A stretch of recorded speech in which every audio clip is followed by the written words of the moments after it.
This is a Fox News alert. Right now, we can confirm that there is indeed another whistleblower in connection to the disclosure to the Intel Inspector General's report. This is just coming in now. We ran in. Obviously, we're having pizza, but this is what happened, when news breaks. Now, we have a tweet we want to show you. This is from the attorney of this new whistleblower moments ago. Here's the tweet. I see whistleblower update. I can confirm that my firm and my team represent multiple whistleblowers in connection to the underlying August 12, 2019 disclosure to the Intelligence Community Inspector General. No further comment at this time. That's what we know.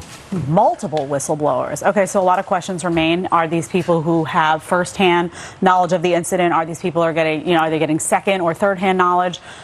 What will the impact of this be? Will they corroborate the story that we saw from the first whistleblower? A lot will remain to be seen. What will be the implications for the Trump administration moving forward on this issue?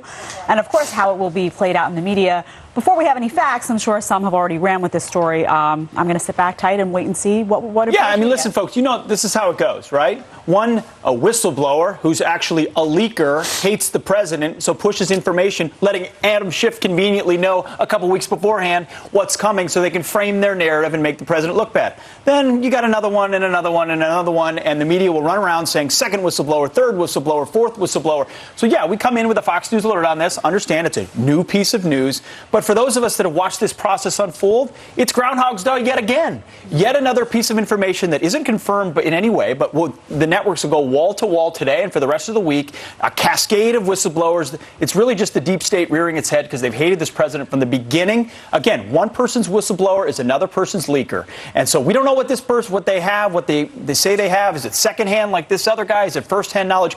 We don't know, but it's not worth being breathless about it because we've already seen the transcripts. We know what happened in the calls. Well, no, it's only because we ran in from outside. I didn't mean you. I mean the other network. To make a point, listen, we can't get ahead of the facts. We don't know what this whistleblower alleges. We did see, and we don't know these are connected, but we saw a story in the New York Times yesterday that there was another whistleblower in the wings. We saw the president tweeting the New York Times knows? As well. How would the New York Times know before everybody else? Shocking. Because the New York Times works for the Democrats and vice versa. And they feed each other information, and it's all to make the president look bad. And then we talk about this whistleblower like they deserve credibility when we don't know what they know or how well they know it and who they've already given it to. It's always the New York Times and the Washington Post and CNN giving us all this stuff and telling us it's legitimate. And for people out there watching it, it's hard to take seriously. Valid point. It's the same nonsense. And you're defending because you support President Trump. But let me tell you, this is also not necessarily good news for Joe Biden because of the questions that have come up with his involvement and his son involved in all of this. Yeah, Joe Biden had penned that new op-ed that we've been talking about in the Washington Post attacking the president over the Ukraine controversy. And now you have the New York Times